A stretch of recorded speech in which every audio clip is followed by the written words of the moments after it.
अस्सलाम वालेकुम गाइस। तो क्या हाल चाल है आप सबका। तो उम्मीद करता हूँ आप सब ठीक ठाक होंगे, फिटफाट होंगे। तो गाइस अगर आप इस चैनल पे भी नहीं हुए और अभी तक आपने चैनल को सब्सक्राइब भी नहीं किया हुआ तो जल्दी से चैनल को सब्सक्राइब करें और साथ साथ बेल आइकन को जो है वो लाजमी प्रेस करेंगे, जिसके ज़रिए आपको जितनी भी नोटिफिकेशन है वो मिलती रहेंगी। और अगर इंस्टाग्राम पे भी चेकआउट नहीं किया तो उसका जो लिंक है वो नीचे डिस्क्रिप्शन बॉक्स में शो हो रहा होगा, वहाँ जाके आप मुझे लिंक सेंड कर सकते हैं मुख्तलिफ वीडियोज़ के, ताकि मैं उन पर रिएक्शन दे सकूँ। और साथ साथ उधर फॉलो करना ना भूलिएगा। तो गैस आज जिस वीडियो पे मैं रिएक्शन देने लगा हूँ, जिस वीडियो को हम मिलके वॉच करने लगे हैं, उसका टाइटल है north versus south India, why south India is more developed. तो डिफरेंसेस हैं दोनों का, नॉर्थ इंडिया और साउथ इंडिया का। तो मेरे ख्याल में जो मेन डिफरेंस होगा वो पॉवर्टी का ही होने वाला है। गुर्बत ज़्यादा होगी, या साउथ इंडिया में गुर्बत ज़्यादा होगी या नॉर्थ इंडिया में ज़रा थोड़ी सी गुर्बत जो है वो ज़्यादा होगी। तो मेरे ख्याल में ये डिफरेंस होगा, बाकी वीडियो को देख के पता लगेगा। तो जल्दी से वीडियो को स्टार्ट करते हैं, सो लेट्स गो। तो गाइस चलें वीडियो को स्टार्ट करते हैं। दोस्तों, जब भी कभी साउथ इंडिया की बात की जाती है तो ज़्यादातर लोगों के दिमाग में south Indian food, south Indian movies या उनके रंग रूप को लेकर ख्याल आता है। ऐसा ही है। पर क्या कभी आप लोगों ने ये सोचा है कि आखिर क्यों केरला, तमिलनाडु और कर्नाटका जैसे राज्य ह्यूमन डेवलपमेंट इंडेक्स और जीडीपी के मामले में यूपी, बिहार और जम्मू कश्मीर जैसे राज्यों से बेटर परफॉर्म करते हैं? आज इस वीडियो में सीरियसली? हम इन्हीं कुछ सवालों का जवाब ढूंढने की कोशिश करेंगे। वीडियो में ओके। आगे बढ़ने से पहले मैं आपको कुछ फैक्ट्स और स्टेटिक्स दिखाना चाहूँगा। इस मैप में इंडियन स्टेट्स के ह्यूमन डेवलपमेंट इंडेक्स को ग्रीन कलर से शो किया गया है। आप देख सकते हैं कि डार्क ग्रीन स्टेट का ह्यूमन डेवलपमेंट इंडेक्स 7 से ज़्यादा है और यूपी, बिहार और झारखंड राज्यों में ये आंकड़ा 0.59 से कम है। इसी तरह इस दूसरे मैप में इंडियन स्टेट्स के इंडिविजुअल जीडीपी को शो किया गया है। यहाँ आप देख सकते हैं कि उत्तर पूर्वी राज्यों का जीडीपी दक्षिण पश्चिमी राज्यों के जीडीपी से काफ़ी कम है। तो यहाँ डिफरेंस आपके सामने है। आज केरला वहाँ के लोगों के लाइफ स्टैंडर्ड के लिए और चेन्नई, हैदराबाद और बेंगलोर जैसी सिटीज़ इंडस्ट्रियलाइजेशन और सॉफ्टवेयर एक्सपोर्ट के लिए जाने जाते हैं। अकेले बेंगलोर में ही 200 से ज़्यादा सॉफ्टवेयर कंपनीज हैं, वाओ। जिनसे इंडिया का आईटी हब बना देते हैं। आज हम एक एक करके उन सभी पॉइंट्स को डिस्कस करने वाले हैं जिनकी वजह से नॉर्थ और साउथ की स्टेट्स की इकोनॉमिक ग्रोथ में एक बड़ा डिफरेंस क्रिएट हुआ, और इसके पीछे के हिस्टोरिकल रीजन जानने के बाद आप लोग हैरान हो जाएंगे। यार फिर से ऐड आ गई है मुझे। A video editor for all creators. What you doing there?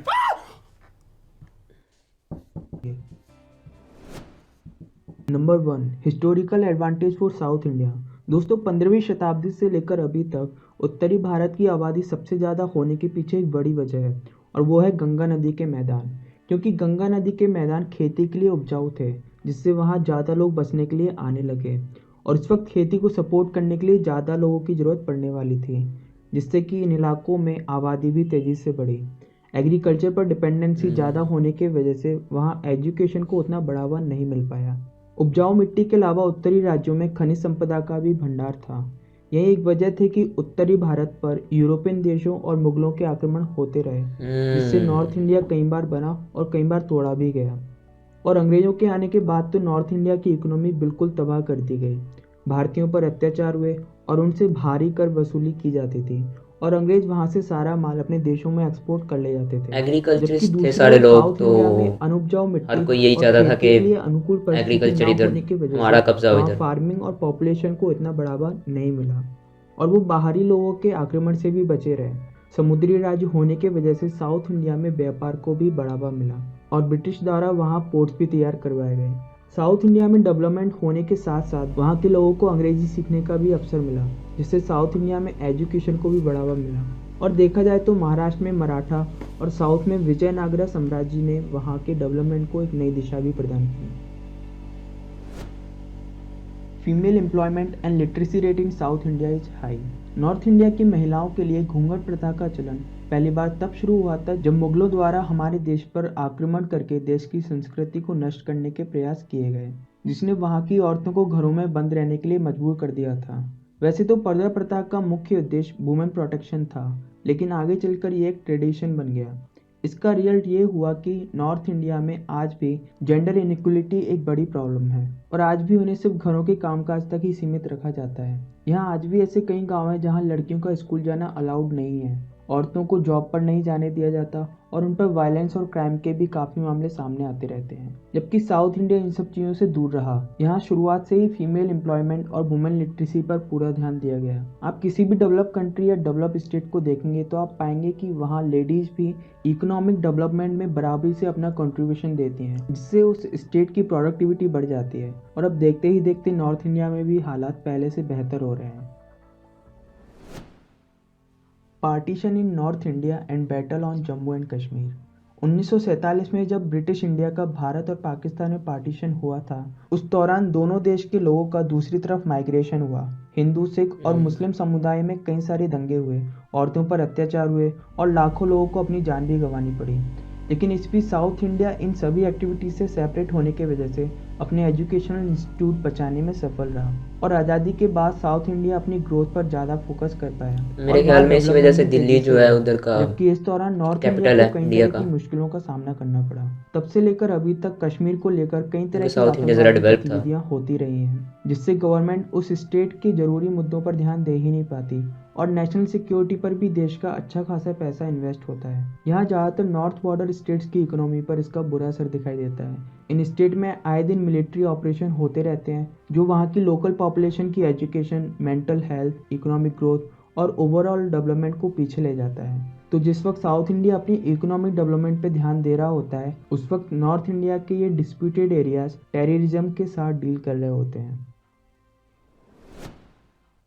Geographical advantage. South India के लिए सबसे बड़ा जियोग्राफिकल एडवांटेज है उसका समुद्री सीमाओं पर होना, जो इंटरनेशनल बिजनेस के लिए खुले दरवाजे की तरह काम करता है। समुद्री सीमाओं वाले राज्यों पर पोर्ट्स अवेलेबल होने से वहाँ ट्रेड और इंडस्ट्रियलाइजेशन को एक बड़ा सपोर्ट मिलता है। और सेम एडवांटेज महाराष्ट्र और गुजरात जैसे स्टेट्स को भी होते हैं। समुद्री पोर्ट्स होने से वहाँ प्रोडक्ट का डायरेक्ट एक्सपोर्ट पॉसिबल हो पाता है। आपको ये जानकर हैरानी होगी कि इंडिया में नियरली 80% क्रूड ऑयल की डिमांड महासागरों के द्वारा पूरी होती है, जिसमें अरेबियन महासागर, हिंद महासागर और बंगाल की खाड़ी शामिल है। इन महासागरों से फिशिंग मार्केट, मिनरल्स एक्सट्रैक्शन और टूरिज्म को भी काफ़ी सपोर्ट मिलता है और साउथ इंडियन स्टूडेंट्स के लिए भी इंटरनेशनल एजुकेशन का एक्सेस आसान हो जाता है। Literacy and knowledge of English. South India में इंग्लिश का चलन नॉर्थ इंडिया से काफ़ी पहले शुरू हो गया था, जिससे आज़ादी के बाद वहाँ एजुकेशन को काफ़ी सपोर्ट मिला। ऐसा नहीं है कि हमारी हिंदी लैंग्वेज उतनी पावरफुल नहीं है, लेकिन जब आप एक से ज़्यादा लैंग्वेज सीखते हो तो आपको दूसरे कल्चर के बारे में जानने का मौका मिलता है और इंग्लिश लैंग्वेज हमें इंटरनेशनल लेवल पर कम्युनिकेट करने के लिए एक कॉमन प्लेटफॉर्म प्रोवाइड करती है। आज भी साउथ इंडिया में इंग्लिश और लिटरेसी पर काफ़ी फोकस किया जाता है और वहाँ के स्कूल और कॉलेजों में भी इंग्लिश का काफ़ी अच्छा स्टैंडर्ड मेंटेन किया जाता है। किसी स्टेट की एजुकेटेड वर्कफोर्स वहाँ फॉरेन इन्वेस्टमेंट को प्रमोट करती है, जिससे उस स्टेट का प्राइवेट जॉब सेक्टर मजबूत बनता है। आज केरला की लिटरेसी रेट हाईएस्ट है, वहीं बेंगलोर इंडिया का आईटी हब है। इंफॉर्मेशन टेक्नोलॉजी की ग्रोथ से यहाँ की इकोनॉमिक ग्रोथ में एक बड़ा कंट्रीब्यूशन मिला। चेन्नई, हैदराबाद और बेंगलोर जैसी सिटीज़ में आज देश भर से लोग यहाँ जॉब करने के लिए आते हैं। लेकिन इंडिया में एग्रीकल्चर सेक्टर पर डिपेंड रहने वाली स्टेट्स के हालात ऐसे नहीं थे, जैसे कि बिहार, एमपी, यूपी और छत्तीसगढ़ जैसे राज्य। जब किसी गांव या स्टेट में लिटरेसी और एजुकेशन को प्रायोरिटी नहीं दी जाती है, तो वहाँ के लोग एग्रीकल्चर सेक्टर पर ज़्यादा डिपेंडेंट होने लगते हैं। यही एक रीज़न है कि नॉर्थ स्टेट्स में एग्रीकल्चर सेक्टर ओवर पॉपुलेटेड हो जाता है और फिर डिमांड से ज़्यादा सप्लाई होने की वजह से किसानों को उनकी फसलों का सही दाम नहीं मिल पाता। पैसे की कमी के चलते वो अपने बच्चों को अच्छी एजुकेशन नहीं दे पाते और फिर इलिटरेसी की वजह से poor family planning, poor farming techniques और गरीबी जैसी समस्याएं सामने आती हैं, जो उस स्टेट के डेवलपमेंट को स्लो कर देती हैं। वैसे यहाँ मैं आपको बता दूं कि अपनी हाईएस्ट लिटरेसी रेट रखने के बावजूद अनएम्प्लॉयमेंट रेट के मामले में केरला बाकी स्टेट से थोड़ा पीछे है और रीज़न यह है कि केरला इंडस्ट्रियलाइजेशन और इकोनॉमिक प्रोग्रेस से ज़्यादा सोशल वेलफेयर पर फोकस करता है, जो वहाँ के सिटीजन्स की लाइफस्टाइल को बेहतर बनाता है। केरला के हेल्थ केयर सिस्टम को ही देख लीजिए, जो इंडिया के सबसे मजबूत हेल्थ केयर सिस्टम में से एक है। Life style. साउथ इंडियन लोगों की बात की जाए तो यहाँ लोग सिंप्लिसिटी को फॉलो करते हैं। यहाँ लुक्स और स्टाइल को इतनी प्रायोरिटी नहीं दी जाती और ये लोग इंटेलेक्चुअल थिंकिंग रखते हैं। वहीं दूसरी ओर नॉर्थ इंडिया और मिडिल ईस्ट में ज़्यादातर लोग शो ऑफ करने में ज़्यादा बिलीव रखते हैं। फैमिली फंक्शन से लेकर पार्टी सेलिब्रेशन तक अननेसेसरी एक्सपेंसेस किए जाते हैं। और नॉर्थ इंडिया के लोगों पर पंजाबी सॉन्ग्स का भी काफ़ी असर दिखाई देता है। हालांकि ऐसा सभी नॉर्थ इंडियंस के बारे में कहना गलत होगा, लेकिन मेजॉरिटी ऑफ सिटीजन्स में ये बात ऑब्जर्व की जा सकती है। तो जहाँ साउथ इंडियंस हायर एजुकेशन पर ज़्यादा मनी स्पेंड करते हैं, वहीं दूसरी ओर नॉर्थ कल्चर में ज़्यादातर लोग पैसे को अपने शौक पूरे करने के लिए ज़्यादा यूज करते हैं। No communal and religious hatred. सांप्रदायिकता और धार्मिक हिंसा नॉर्थ और मिडिल ईस्ट इंडिया के लिए एक बड़ी चुनौती है, और इसके पीछे कई सारे ऐतिहासिक कारण छिपे हुए हैं, जिनमें से कुछ मैं आपको पहले ही एक्सप्लेन कर चुका हूँ। सेक्युलर कंट्री होने के बावजूद आज भी सोसाइटी में कई ऐसे लोग हैं जो इस रिलीजियस हेटरेट को बढ़ाने का काम करते हैं। यहाँ आपको कई सारे हिंदू नेशनलिस्ट और मुस्लिम स्पेसिफिक ग्रुप्स देखने को मिल जाएंगे। जबकि साउथ इंडिया में अगर तेलंगाना जैसी जगहों की बात ना की जाए, तो यहाँ की बाकी स्टेट्स में रिलीजन के बेसिस पर लोगों को जज नहीं किया जाता। वहाँ आपको ऐसे कई मुस्लिम्स मिल जाएंगे जो ओवैसी ब्रदर की विचारधारा से सहमत नहीं होते, और ऐसे हिंदू भी मिल जाएंगे जो आरएसएस या किसी हिंदूवादी संगठन को फॉलो नहीं करते। इसलिए हम मंदिर और मस्जिद को लेकर कोई लड़ाई भी नहीं करता, और इससे वहाँ की political parties education, health care और इंफ्रास्ट्रक्चर जैसे ज़रूरी मुद्दों पर फोकस कर पाती हैं। Population growth rate. ये एक बेसिक सा फैक्ट है कि कम आबादी वाले स्टेट्स में एजुकेशन और हेल्थ केयर जैसी फैसिलिटीज़ प्रोवाइड कराना कंपैरेटिवली ज़्यादा आसान होता है। कम पॉपुलेशन होने से एजुकेशन क्वालिटी इंप्रूव होती है, फैमिली की अर्निंग और सेविंग बढ़ जाती है, और उनके हेल्थ और लिविंग स्टैंडर्ड भी इंप्रूव होते हैं। वहीं इसका अपोजिट ट्रू है यूपी और बिहार स्टेट्स के लिए, क्योंकि हमारे पास रिसोर्सेज लिमिटेड हैं, लेकिन उन्हें यूज करने वाले लोगों की संख्या तेजी से बढ़ रही है। इससे वहाँ प्राइवेट सेक्टर में जॉब कंपटीशन बढ़ रहा है, स्टूडेंट्स को प्रॉपर एजुकेशन नहीं मिल पा रही है, सड़कों पर ट्रैफिक और पॉल्यूशन बढ़ रहा है। इसके अलावा लिविंग स्पेस कम होना, फॉरेस्ट डिस्ट्रक्शन बढ़ जाना, और न जाने कितनी ऐसी समस्याओं का सामना ओवर पॉपुलेशन की वजह से इन स्टेट्स को करना पड़ता है। हालांकि लोकल सिटीजन्स में अवेयरनेस पहुंचाकर उनका माइंडसेट चेंज किया जा सकता है, क्योंकि बेटर फैमिली प्लानिंग के साथ पॉपुलेशन को कंट्रोल किया जाना हमारे देश को डेवलपिंग कंट्री से डेवलप कंट्री बनाने की दिशा में पहला कदम होगा। Genuine election and less corruption. South Indian states में इलेक्शन के वक्त पॉलिटिकल पार्टीज के पास एजुकेशन, इंडस्ट्रियलाइजेशन और हेल्थ केयर सिस्टम को लेकर प्लान होते हैं। इसके अलावा साउथ इंडियन स्टेट्स की रीजनल पॉलिटिकल पार्टीज भी काफ़ी अच्छा परफॉर्म करती हैं, क्योंकि ये पॉलिटिकल पार्टीज स्टेट सेंटर्ड होती हैं, इसलिए वो एक स्टेट पर ज़्यादा अच्छे से काम कर पाती है और एक बेटर डेवलपमेंट मॉडल को फॉलो करती है। जबकि नॉर्थ इंडिया में इलेक्शन सिर्फ सरकार बनाने और सरकार गिराने तक ही सीमित रहते हैं। वोटर्स को लुभाने के लिए जिन मुद्दों पर फोकस किया जाता है, उनका स्टेट के डेवलपमेंट से कोई लेना देना होता ही नहीं है, जैसे हिंदू मुस्लिम मुद्दे और मंदिर मस्जिद जैसे मुद्दे। ये सभी मुद्दे पॉलिटिकल पार्टीज के द्वारा ही उठाए जाते हैं, और देखते ही देखते ये जनता के ये तो हर मुद्दे बन जगह है जाते हैं। यार, इससे होता यह है कि क्या कर पॉलिटिकल सकते हैं। पार्टी उस स्टेट के रियल इश्यूज पर फोकस कर ही नहीं पाती है। इन सब के बावजूद नॉर्थ इंडिया में ऐसी कई स्टेट्स हैं जो डिफरेंट सेक्टर्स में साउथ स्टेट से बेटर परफॉर्म कर रही हैं। आज पंजाब और हरियाणा स्टेट्स एग्रीकल्चर प्रोडक्ट के एक्सपोर्ट के लिए जाने जाते हैं। यूपी भी इंडिया की मेजर एक्सपोर्टिंग स्टेट के रूप में उभर रहा है। गुजरात अपने बिजनेस मॉडल और इंडस्ट्रियलाइजेशन के लिए जाना जाता है। इंडिया की most cleanest city Madhya Pradesh में है। सुशांत सिंह राजपूत और मनोज वाजपेयी जैसे टैलेंटेड एक्टर बिहार से बिलोंग करते हैं, और लोगों के दिल में जगह बनाने वाले क्रिकेटर महेंद्र सिंह महेंद्र धोनी सिंह धोनी। झारखंड से ही हैं। उत्तराखंड राज्य, जहां भारत के 4 धाम मौजूद हैं, जहां हर साल लाखों की संख्या में लोग दर्शन के लिए आते हैं। अगर चाय के शौकीन हैं तो ये जान लीजिए कि असम भारत का सबसे बड़ा चाय उत्पादक क्षेत्र है, और हिमाचल प्रदेश और कश्मीर स्टेट्स की खूबसूरती को भी कोई नज़रअंदाज नहीं कर सकता। देखा जाए तो इंडिया की हर स्टेट अपने आप में यूनिक है, और अगर आप अपने काम को लेकर पैशनेट हो तो आप किसी भी स्टेट में रहकर अपनी फील्ड में अच्छा काम कर सकते हो।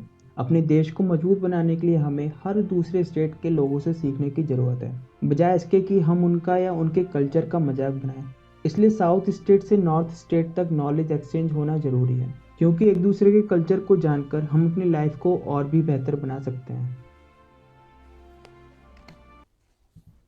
जी तो गाइस, अब वीडियो के बारे में बात करूँ तो यार वैसे मैं साउथ इंडिया को काफ़ी पीछे एक्सपेक्ट कर रहा था कि साउथ इंडिया जो है वो ज़रा पीछे होगा। उधर की स्टेट्स जो हैं, केरला हो गया, तमिलनाडु हो गया, इन सबको मैं पीछे एक्सपेक्ट कर रहा था, क्योंकि जब भी मैं कोई भी साउथ इंडियन मूवीज़ देखता हूँ और उधर का खाना देखता हूँ तो ऐसी अजीब सी फीलिंग आती है कि नहीं यार, ये कैसे लोग हैं। तो उसकी बनिस्बत अगर मैं नॉर्थ इंडिया की मूवीज़, बॉलीवुड की मूवीज़ जितनी भी हैं वो देखूँ तो एक डिफरेंट फील आती है कि यार लाइफ ज़रा लग्जरी लाइफ जो है वो नॉर्थ इंडिया वाले गुजारते हैं। पर इस चीज़ को देख के मैं हैरान हुआ हूँ कि साउथ इंडिया की जितनी भी स्टेट्स हैं वो डेवलप ज़्यादा हैं यार, मुझे ज़्यादा डेवलप लगी हैं नॉर्थ इंडिया से। तो मैं एक्सपेक्ट नहीं था कर रहा ये चीज़, कहते हैं कि इस तरह की चीज़ आएगी, पर मैं शौक हुआ हूँ एक दफ़ा देख के कि उधर जो है लिटरेसी रेट भी ज़्यादा है, हर चीज़ उधर तकरीबन काफ़ी चीज़ें जो है ना वो उधर ज़्यादा हैं। नॉर्थ इंडिया अपनी जगह पे ठीक है, साउथ इंडिया पर मुझे ज़्यादा बेस्ट लगा, अच्छा लगा।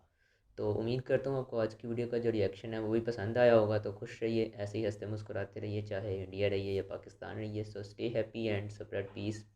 अल्लाह हाफिज़।